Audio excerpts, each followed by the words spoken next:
పరమ పవిత్రమైనటువంటి తిరుమల తిరుపతి దేవస్థానంలో జరుగుతున్నటువంటి ప్రమాదాలు కానీ, ఈ అపచారాలు కానీ, అపశృతులు కానీ ఇవన్నీ మనం చూస్తూ ఉన్నాం.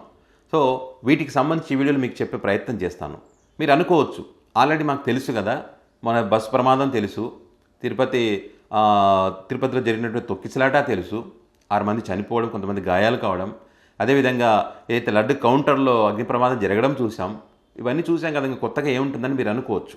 మీకు కనిపించినది, మీ కళ్ళ ముందే ఉన్నా కూడా మీకు కనిపించినటువంటి కొన్ని తప్పులు, కొండపైన జరుగుతున్నటువంటి కోట్లలో దందా, వీళ్ళు ఏదైతే ఆ భగవంతుడిని మా కులపోడే అనుకునేటువంటి ఒక స్థితికి ఏ రకంగా అహంకారపూరితమైనటువంటి మాటలు చెప్పేటువంటి స్థితికి ఏ రకంగా వీళ్ళు వచ్చారు, మరి ఇక్కడ మీడియా కానీ, ఇక్కడ పాలక మండలి సభ్యులు కానీ మరి ఏ రకంగా దోచుకుంటున్నారనేటువంటి విషయాలు మీకు చెప్పే ప్రయత్నం చేశాను. వీడియో చివరి వరకు చూడండి, చూసి మీ అభిప్రాయాన్ని కామెంట్ రూపంలో పెట్టండి. నేను చెప్పేది నిజమా అబద్ధమా అనే దానికి సంబంధించి నేను ఎవరిని కించపరచాలను ఇంకోటి నా అభిప్రాయం కాదు. పవిత్ర పుణ్యక్షేత్రం వల్ల ప్రపంచవ్యాప్తంగా ఉన్నటువంటి భక్తుల మనోభావాలు దెబ్బతింటున్నాయి కాబట్టి భక్తులకు తెలియాలి, భక్తులు ప్రశ్నించేటువంటి తత్వాన్ని అలవాటు చేసుకోవాలి. ఎందుకంటే ఆ పుణ్యక్షేత్రాన్ని కాపాడుకోవాల్సినటువంటి బాధ్యత భక్తులపైన ఉంది కాబట్టి. సో ఆ విషయాలు తెలిస్తేనే కదా, ఇది జరుగుతుందని తెలిస్తేనే వాళ్ళు కూడా అడగడానికి అవకాశం ఉంటుంది. సో మీకు చెప్పే ప్రయత్నం చేస్తాను. చరిత్రలో ఎప్పుడు కూడా మనం చూడనటువంటి విధంగా తిరుమల తిరుపతి దేవస్థానంలో అపచారాలు జరుగుతూ ఉన్నాయి. మొన్న తొక్కిసలాట అనుకోండి, లడ్డుకు సంబంధించి చంద్రబాబు నాయుడు గారు మాట్లాడినటువంటి మాటలు అనుకోండి, బస్సు పైకి వెళ్తున్నప్పుడు ప్రమాదం అనుకోండి, విమానాల పైన స్వామివారి శిఖరం పైన చక్కర్లు కొట్టడం అనుకోండి, ఇట్లా రకరకాల విషయాలు అనుకోండి. ఇదంతా కూడా ఎప్పుడు మనం చూడలేదు. దీనంతటికీ కారణం ఎవరంటే పాలకులు. ఖచ్చితంగా పాలకుల వైఫల్యం ఇందులో ఏమాత్రం డౌట్ లేదు అందులో. ఎందుకంటే వాళ్ళే కరెక్ట్ కనుక వ్యవహరిస్తే, కరెక్ట్ కనుక నిర్ణయాలు తీసుకుంటే, కరెక్ట్గా వాళ్ళ డ్యూటీ వాళ్ళు చేస్తే ఇవన్నీ ఎందుకు జరుగుతాయి? జరగవు కదా. కాబట్టి వాళ్ళే కారకులు. సో వాళ్ళు మరి ఎందుకు నిర్లక్ష్యం చేస్తూ ఉన్నారంటే, వాళ్ళకు భగవంతుడంటే భక్తి లేదు, భగవంతుడంటే భయం లేదు, ప్రజలకు సేవ చేయాలన్న తపన అంతకన్నా లేదు. మరి వాళ్ళకి ఏముందంటే, ఈ కొండపైకి వెళ్ళేటువంటి వాళ్ళు, అక్కడ స్వామివారి దగ్గర ఉండాలని కోరుకునే వాళ్ళు, పాలక మండలిలో ఉండాలనుకునే వాళ్ళు, అక్కడ డ్యూటీ చేయాలనుకునేవారు, వాళ్ళు ఏ ఉద్దేశంతో వెళ్తున్నారు అక్కడికంటే కోట్లల్లో డబ్బులు పెట్టి పాలక మండలిలో మెంబర్షిప్ వచ్చే విధంగా ప్రయత్నం చేస్తూ ఉన్నారు. దాన్ని కూడా రాజకీయం చేస్తూ ఉన్నారు. ఎందుకు చేస్తూ ఉన్నారంటే, పెద్ద పెద్ద నాయకులు అక్కడికి వస్తూ ఉంటారు, కేంద్ర స్థాయి మంత్రులు ఇక్కడికి వస్తూ ఉంటారు, అదే పెద్ద పెద్ద న్యాయమూర్తులు ఇక్కడ వస్తూ ఉంటారు, న్యాయవాదులు వస్తూ ఉంటారు, వ్యాపారస్తులు వస్తుంటారు.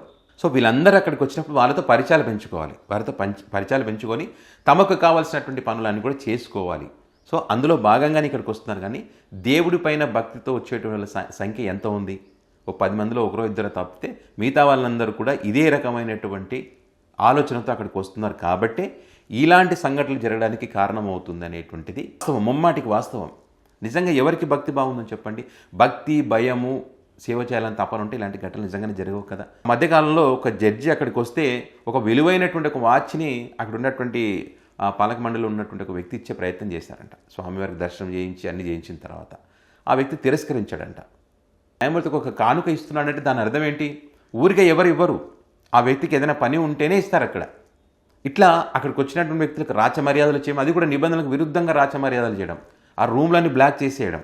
వీళ్ళు వచ్చినప్పుడు వీఐపీ బ్రేక్ దర్శనాల పేరుతో పాపం సామాన్య ప్రజలు ఒక 2-3 రోజుల నుంచి వాళ్ళు ఈ 3 రోజుల్లో పాపం మధ్యలో తినలేనటువంటి పరిస్థితి, వాళ్ళ దగ్గర ఆర్థికంగా కూడా ఉండదు. స్వామివారిని దర్శించుకోవాలనే ఉద్దేశంతో ఇంట్లోనే పాపం కష్టపడి ఎంతో మధ్యలో తినడానికి ఏమైనా వంటలు చేసుకొని నానా కష్టాలు పడి, 1 కాదు 2 కాదు, నానా కష్టాలు పడి ఆ బస్సుల్లో, ట్రైన్లలో అక్కడికి వచ్చి వాళ్ళ పాపం ముందే టికెట్లు బుక్ చేసుకునేది కూడా తెలియదు. ఆన్లైన్లో వాళ్ళకి ఏం తెలియదు. వాళ్ళకి తెలిసిందంతా స్వామివారిని దర్శించుకోవాలంతే, స్వామివారిని కళ్ళారు చూడాలి. అది కూడా క్షణాల్లో దొబ్బేస్తారు కదా. ఆ స్వామివారిని అట్లా చూసి ఏ క్షణమైనా పర్వాలేదు చూడాలని తపనతో ఎంతో సుదూర తీరాల నుంచి వస్తుంటారు అక్కడికి. అలా వచ్చినటువంటి వాళ్ళని పాపం అక్కడికి రాగానే వీఐపీ బ్రేక్ దర్శనాల పేరుతో 1 రోజు, 2 రోజులు, 3 రోజులు ఆపినటువంటి పరిస్థితి. అయినా కూడా ఓపికతో ఆ స్వామివారిని చూడడానికి ఓపికతో ఉండి స్వామివారిని చూసి క్షణాల్లో అక్కడి నుంచి దొబ్బేసినటువంటి పరిస్థితి. వాళ్ళేనేమో గంటలు వీఐపీ బ్రేక్ దర్శనం అయితే గంటలు నిలబెట్టేటువంటి పరిస్థితి అక్కడ ఉంది. అంటే స్వామివారికి డబ్బున్నోడు, డబ్బు లేనోడు అనేవి ఉంటుందా? అందరూ సమానమే కదా. ఆ కులము, ఈ కులము ఏమైనా ఉంటుందా? అందరూ సమానమే కదా. స్వామివారికి అందరూ సమానమే దేవుడికి. మీరు ఏం చేస్తూ ఉన్నారంటే, మా కులపు దేవుడు మాకే సొంతం అనుకునే ఒక భ్రమను మీరు కలిగిస్తూ ఉన్నారు. మీరు మాట్లాడారు కదా, వెంకన్న స్వామి కూడా మా కులమే అన్నది, వెంకన్న స్వామి కూడా మా కులమే అన్నట్టుగా ఆ రకమైనటువంటి అభిప్రాయాలను కలిగిస్తూ ఉన్నారు. రూమ్స్ బ్లాక్ చేయడం, లడ్డులు బ్లాక్లు అమ్ముకోవడం, బస్సు ఎక్కి దగ్గర నుంచి ప్రజలను దోచుకోవడం, ఇక్కడ వెంట్రుకలు తలనీలాలు ఇచ్చే దగ్గర కూడా మోసం చేయడం, ఎమ్మెల్యేల దగ్గర లెటర్లు తెచ్చి అవి కూడా అమ్ముకోవడం, ఇట్లా ప్రతిదీ అమ్ముకోవడమే అయిపోయింది కొండపైన. ఎవరు కూడా భక్తితో ఎవరు చేయట్లేదు. స్వామివారికి పవిత్రంగా వచ్చినటువంటి అవకాశాన్ని సద్వినియోగం చేసుకుందామనే ఆలోచన ఎంతమందికి ఉంది? చాలా తక్కువ మందికి ఉంది. అయితే ఇవన్నీ చాలామందికి తెలిసిన విషయాలు కదా, మీరు కొత్తగా ఏముంది అనుకోవచ్చు. మీకు తెలియని విషయం ఏంటంటే, ఇక్కడ తిరుపతికి వెళ్ళేటప్పుడు అలిపిరి నుంచి, మనం అలిపిరి దగ్గర నుంచి పైకి వెళ్తాం కొండపైకి. అక్కడ కానీ శ్రీవారి మెట్ల నుంచి పైకి వెళ్తున్నప్పుడు కానీ, ఆ పైకి కొండపైకి వెళ్తున్నప్పుడు ఇరువైపులా షాప్స్ ఉంటాయి. వాటిని అక్కడ తట్టలు అని పిలుస్తారట. వాటి పేరు తట్టలు అంటారంట. అక్కడ షాపులన్నీ తట్టలు అంటారు. అక్కడ మనం పిల్లలకి కొనిచ్చేటువంటి బొమ్మలు కానీ, దేవుడి పటాలు కానీ, చేతి కట్టుకునే దారాలు కానీ, ప్రసాదాలు కానీ, కొన్ని అన్ని ఐటమ్స్ కొన్ని ఉంటాయి అక్కడ. ఆ షాపులకు సంబంధించి అది కోట్లల్లో దందాలు నడుస్తాయనేటువంటి విషయం చాలామందికి తెలియదు. ఆ చిన్న షాపులు కోట్లకు ఎట్లా నడుస్తాయంటే, వాళ్ళకి నడుస్తాయని కాదు, వాళ్ళకి నడిచేది వాళ్ళకి నడుస్తాయి. వాళ్ళు పాపం పొట్టబోసుకుని బతికేటువంటి వాళ్ళు. వాళ్ళదేం తప్పలేదు అక్కడ. వాళ్ళు బతుకు తెరువు కోసం, ఏదో అవకాశం కోసం వాళ్ళు అక్కడికి వచ్చి షాప్స్ కోసం ప్రయత్నం చేస్తూ ఉంటారు. అయితే ఈ షాపులు, అక్కడ ఉన్నటువంటి షాపులు కూడా అన్నీ కూడా అధికారికంగా వెలిసినటువంటి షాపులు కాదు, పర్మిషన్తో వచ్చినటువంటి షాపులు కాదు అవి. ఇక్కడ ఈ బినామీలు ఎవరైతే ఉంటారో, ఆ బినామీలు వాళ్ళ దగ్గర డబ్బులు తీసుకొని, అది కూడా లక్షల నుంచి ఒక్కొక్క స్థలాన్ని బట్టి, ఒక్కొక్క ఏరియాని బట్టి, అక్కడ ఆ లొకేషన్ బట్టి అక్కడ డబ్బులు తీసుకుంటారు. దీనికింత అని అట్లా ₹1,00,000 నుంచి దగ్గర ₹1,00,00,000 వరకు తీసుకునేటువంటి సందర్భాలు అక్కడ ఉన్నాయంట. ₹1,00,00,000 దాకా. మరి ఆ డబ్బులన్నీ ఎక్కడికి పోతాయంటే, అందరూ దొంగలే అక్కడ. అందరూ దొంగలే. ఒక్కరికే పోతాయని కదా, అందరూ భాగస్వాములే దీంట్లో. ఎందుకంటే ఇక్కడ వాళ్ళకి అధికారులకు తెలియకుండా, ఈవోకు తెలియకుండా, చైర్మన్కి తెలియకుండా, ఈ పాలక మండలి సభ్యులకు తెలియకుండా ఇవన్నీ షాప్ నడుపుకోవడానికి అవకాశం ఉంటుంది. కళ్ళ ముందే ఉన్న షాపులు కదా అవి. ఇంకొక విషయం ఏంటంటే, మొన్న బిఆర్ నాయుడు గారు ఎప్పుడైతే బాధ్యతలు తీసుకున్నారో, ఇవన్నీ అనధికారికంగా వెలిసినటువంటి షాపులన్నీ కూడా తీసేస్తాం, అట్లా పెట్టిన షాపులకు ₹25,000 జరిమానా విధిస్తామని కూడా చెప్పారు. మరి ఇంతవరకు ఒక్క షాప్కు జరిమానా విధించినటువంటి పరిస్థితి మనం చూడలేదు. అఫీషియల్గా ఎక్కడ కూడా విధించలేదు. విధించారేమో, అనఫీషియల్గా విధించారు. వాళ్ళ జేబులు నింపుకునేటువంటి జరిమానా విధించారు. కాబట్టి ఆ షాపులు అట్లనే ఉన్నాయి. 150 షాపులు తొలగిస్తామంటే అదనంగా మనం 34 షాపులు వచ్చినాయి. అంటే చూడండి, ఇంకా ఎక్కువ వాళ్ళ జేబులు నింపుకునేటువంటి ప్రయత్నమే.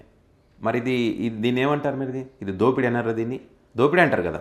స్వామివారికి రావాల్సినటువంటి నిధులు కానీ, ఈ జరిమానా రూపంలో వచ్చేటువంటి డబ్బులు కూడా వీళ్ళే దోసేసుకుంటున్నారు. అనధికారికంగా కోట్లల్లో దోచుకుంటున్నారు, మామూలుగా కాదు.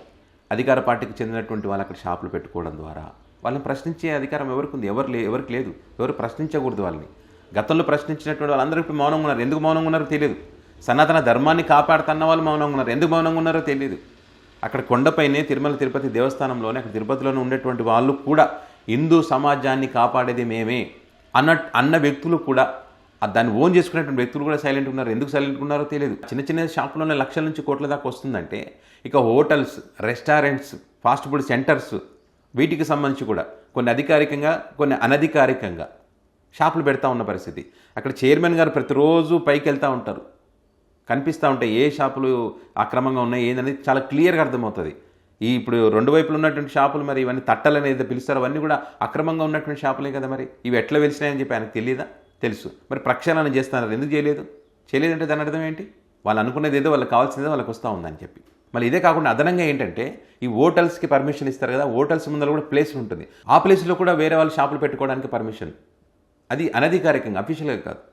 దాని నుంచి కూడా డబ్బులు దండుకునే ప్రయత్నం. మరి ఇంత జరుగుతున్నా కూడా దీనికి సంబంధించి ఎక్కడ ఏ మీడియాలు కూడా రావడం లేదు. మరి మీడియా ఏం చేస్తుందా అనేటువంటి ప్రశ్న కూడా మీకు రావచ్చు. ఇక్కడ మీడియా ప్రశ్నించకూడదు, అవినీతి గురించి బయట పెట్టకూడదు అనే ఉద్దేశంతోనే అక్కడికి వచ్చినటువంటి జేఈలు కానీ, ఈలు కానీ, అదేవిధంగా చైర్మన్లు కానీ, పాలక మండలి సభ్యులు కానీ, వీళ్ళందరూ కూడా వాళ్ళకు ఒక అవగాహన కుదుర్చుకుంటారంట. వాళ్ళకు ఒక అవగాహనకు వస్తారంట. కాబట్టి మీరు సైలెంట్గా ఉండాలని చెప్పి వాళ్ళకు కూడా కొన్ని షాపులు పెట్టుకోవడానికి అవకాశం, అంటే వీళ్ళు పెట్టుకోరు షాపులు, వీళ్ళు వేరే వాళ్ళకి షాపులు ఇస్తారనమాట. బినామీలు పెట్టుకుంటారు కదా, అట్లా వాళ్ళకి కావాల్సినవన్నీ కూడా వాళ్ళకు ముడతాయి. మరి వీళ్ళు ఇంత చేస్తూ ఉంటే వాళ్ళ యాజమాన్యానికి తెలియదంటే, వాళ్ళ యాజమాన్యానికి తెలుసు వీళ్ళు ఈ రకంగా చేస్తూ ఉన్నారని తెలుసు. అయినా వీళ్ళకు కార్డ్స్ ఇస్తారు, అక్రిడేషన్ కార్డులు ఎందుకు ఇస్తారంటే, వీళ్ళు అక్కడికి వెళ్ళినప్పుడు వీళ్ళకు కావాల్సినటువంటి పనులు వీళ్ళు చేసి పెడతారు కాబట్టి. వీళ్ళకు రూమ్స్ బుక్ చేయడం, విఐపి బ్రేక్ దర్శనాలు కావడం, లడ్లు ఇవ్వడం, వీళ్ళు ఎవరినైనా పంపిస్తే అక్కడ దర్శనాలు చేయించడం, లేకపోతే ఎవరన్నా కేంద్ర స్థాయి నుంచి కానీ పొలిటీషియన్స్ వచ్చినప్పుడు మంత్రులు వాళ్ళతో పరిచయాలు పెంచడం, ఇవన్నీ వాళ్ళ పనులు వాళ్ళు చేసి పెడతారు. సో వీళ్ళకి కావాల్సిన వీళ్ళు చేసి పెడుతున్నారు కాబట్టి యాజమాన్యాలు కూడా వాళ్ళ పత్రికలో, వాళ్ళ ఛానల్లో దీనికి సంబంధించి ఎక్కడ కూడా వార్తలు రాయరు, చెప్పరు. ఎవరైనా సరే ఇక్కడ జరుగుతున్న దానికి సంబంధించి ప్రశ్నించారే అనుకోండి, వీడు సనాతన ధర్మ ద్రోహి, వీడు ఈ పవిత్ర పుణ్యక్షేత్రం యొక్క పవిత్రను దెబ్బతీయడానికి వచ్చినటువంటి దుర్మార్గుడు, వీడు పలానా మతానికి సంబంధించిన వాడు, వీడు పలానా కులానికి సంబంధించిన వాడు అని చెప్పి వాడి మీద ఒక ముద్ర వేసేస్తారు. వాడిని నిజం మాట్లాడనియరు అని. టాపిక్ అంతా కూడా డైవర్ట్ అయిపోతుంది, నిజమేనేమో అనుకునే విధంగా. తిరుపతి లడ్డును కూడా అదే రకంగా చేశారు కదా. మరి ఇంతవరకే అయింది కదా, నిజంగానే జగన్ తప్పు చేశాడని అనుకుందాం మనం. మరి ఇంతవరకు అయింది కదా, 7 నెలల కాలం కావస్తుంది. తిరుపతి లడ్డు గురించి నిజంగా జరిగిందా జరగలేదా అనే అంశానికి సంబంధించి ఎందుకని దాని రిపోర్ట్ బయట పెట్టలేదు? ఆ రిపోర్ట్ పక్కన పెట్టండి. తొక్కిసలాటకు సంబంధించి ఏం జరిగింది అనే దానికి సంబంధించి ఇంతవరకు ఎందుకు బయట పెట్టలేదు? ఇంకొక పెద్ద విచిత్రం ఏంటంటే, ఇక్కడ ఈ ఘటనకు సంబంధించి హడావిడి చేశారు. ఏదో జరగబోతుంది, మొత్తం పాలక మండలి మొత్తం ప్రక్షాళన అవుతుంది, బిఆర్ నాయుడు రాజీనామా చేయబోతున్నాడు, ఆ ఈవోను కూడా బదిలీ చేయబోతూ ఉన్నారని చెప్పి కింద 2 అధికారుల మీద చర్యలు తీసుకొని వదిలేశారు. అక్కడ ఉన్నటువంటి ఎస్పీ ఆయన బదిలీ చేశారు. బదిలీ చేసిన వారం రోజుల్లోనే మళ్ళీ అక్కడే పోస్టింగ్ ఇచ్చారు వాళ్ళకి. దీన్ని బట్టి ఏమర్థమవుతుంది? మరి కుట్ర చేస్తుంది వీళ్ళు కాదా? అపవిత్రం చేస్తుంది వీళ్ళు కాదా? అబద్ధాలు చెప్తున్నది వీళ్ళు కాదా? ఈ నిర్లక్ష్యానికి కారణం వీళ్ళు కాదా? క్లియర్గా అర్థమవుతుంది కదా. మళ్ళీ ఇదే కాకుండా చరిత్రలో ఎప్పుడు కూడా ఈ రకంగా జరగడం లేదని చెప్పి ఫస్ట్ టైం కేంద్రం ఇన్వాల్వ్ అయింది ఇందులో.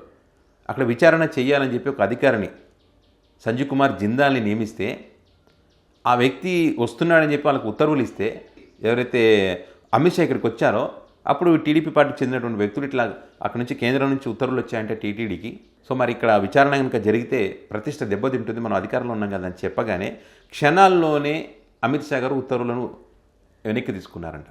మీ తప్పే లేదు, తప్పు లేనప్పుడు అక్కడ విచారణ జరిగితే ఎవరు తప్పు ఉందని తేలుతుంది కదా, ఎందుకని ఆపారు? అంటే మీకు తెలుసు తప్పు జరిగిందని తెలుసు, అది మీ వల్ల జరిగిందని తెలుసు కాబట్టి ఆపారు. ఖచ్చితంగా అదే కదా ఇప్పుడు వచ్చేటువంటి అభిప్రాయం.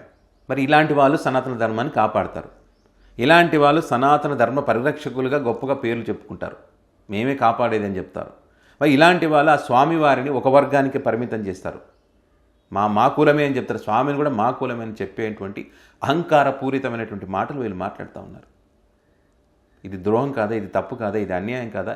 దీన్ని అపవిత్రం చేయడం అన్నారా? దీన్ని ఏమంటారు? దీన్ని మొన్న కింద అలిపిరి దగ్గర సరిగా చెక్ చేయకపోవడం వల్లే కదా ఎగ్ బిర్యానీ కొండపైకి తీసుకెళ్ళి కొంతమంది తమిళనాడు చెందిన భక్తులు పైన తింటా ఉన్నారు. బస్సు ఎక్కిన దగ్గర నుంచి మొదలు పెడితే స్వామివారి దగ్గరికి చేరుకొని తలనీలాలు ఇచ్చి స్వామివారి దర్శనం చేసుకునే దగ్గర కానీ, ప్రసాద దగ్గర కానీ, వాళ్ళు ఏదైనా వస్తువులు కొనే దగ్గర కానీ, స్వామివారి దారం కొనే దగ్గర కానీ, పటం కొనే దగ్గర కానీ, ప్రతి చోట దోపిడీ ఇట్లా కోట్లలో దోచుకుంటున్నటువంటి పరిస్థితి. నిలువు దోపిడీ అంటారు దీన్ని.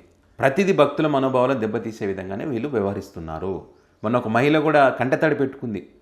కర్ణాటకకు చెందినటువంటి సునీత గౌడ్ అని ఒక మహిళ 3 రోజులు కష్టపడి 150 మందితో రాత్రి పగలు తిండి లేకుండా స్వామివారికి పూలతో అలంకరణ చేస్తుంటే, వైకుంఠ ఏకాదశి సందర్భంగా అలంకరణ చేసి ఆ అద్భుతాన్ని, ఆ అందమైనటువంటి స్వామివారి విగ్రహాన్ని చూడాలని మురిసిపోవాలని చెప్పి ఆమె ఆ కలలు గంటే పాపము కళ్ళు మూసి తెరిచేలోపు అక్కడ అధికారులు వచ్చి మొత్తం కూడా తీసేయడం జరిగింది. అలంకరణ అంతా కూడా కన్నీళ్ళు పెట్టుకుంది, ఏడ్చింది ఆ మహిళ.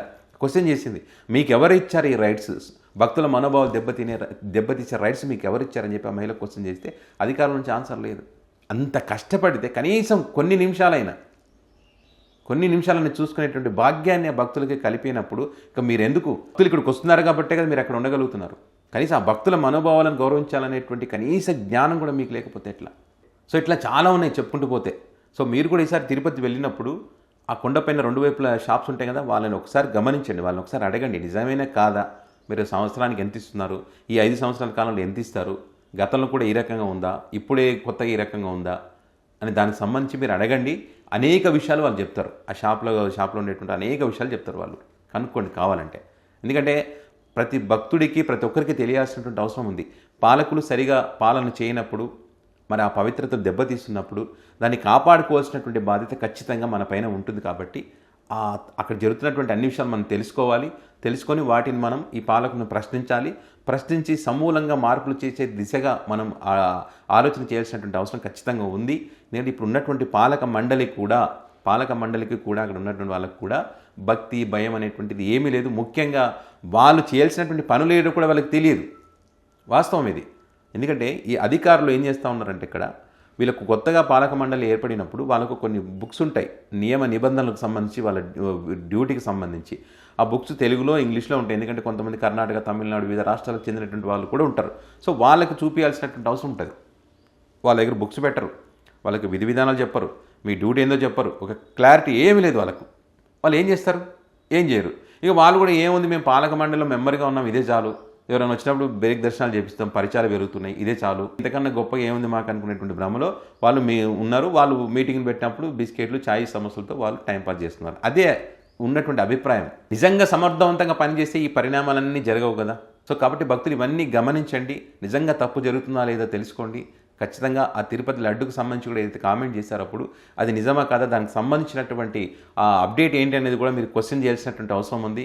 అదేవిధంగా తొక్కిసలాటకు సంబంధించినటువంటి విచారణ కూడా జరగాల్సినటువంటి అవసరం ఉంది. ఏ కారణం చేత ఈ తొక్కిసలాట జరిగిందనేటువంటి అంశాలకు సంబంధించి కూడా ఇట్లా ప్రతిదీ కూడా ప్రజలు తెలుసుకోవాల్సినటువంటి అవసరం ఉంది. ప్రభుత్వం వీళ్ళు కూడా, పాలకులు కూడా ఖచ్చితంగా, వీళ్ళు కూడా పాలక మండలి కానీ అదే ఇప్పుడు ఉన్నటువంటి ప్రభుత్వం కానీ ఖచ్చితంగా చెప్పాల్సినటువంటి బాధ్యత కూడా వాళ్ళ పైన ఉంది. ఎందుకంటే వాళ్ళే చెప్పారు కదా, కోట్లాది మంది, ప్రపంచవ్యాప్తంగా ఉన్న కోట్లాది మంది ప్రజల మనోభావాలు దెబ్బతిన్నాయన్నప్పుడు ఆ కోట్లాది మంది ఎదురు చూస్తూ ఉన్నారు. ఈ పవిత్ర పుణ్యక్షేత్రంలో ఏం జరుగుతోంది, దీనికి ఆ తప్పుకు కారకులు ఎవరు, ఈ రకంగా నిలువుదోపిడి చేయడం దాని వెనక ఎవరున్నారు అనే దానికి సంబంధించి ప్రతి ఒక్కరు కూడా ఎదురు చూస్తూ ఉన్నారు. వాటన్నిటికీ ఆన్సర్ చెప్పండి. మీరు చెప్పకపోతే ప్రజలు సిద్ధంగా ఉండండి ప్రశ్నించడానికి. సో ఈ వీడియో పైన మీ అభిప్రాయాన్ని కామెంట్ రూపంలో తెలియజేయండి. ఇది నిజమా కాదా అనే అంశానికి సంబంధించి.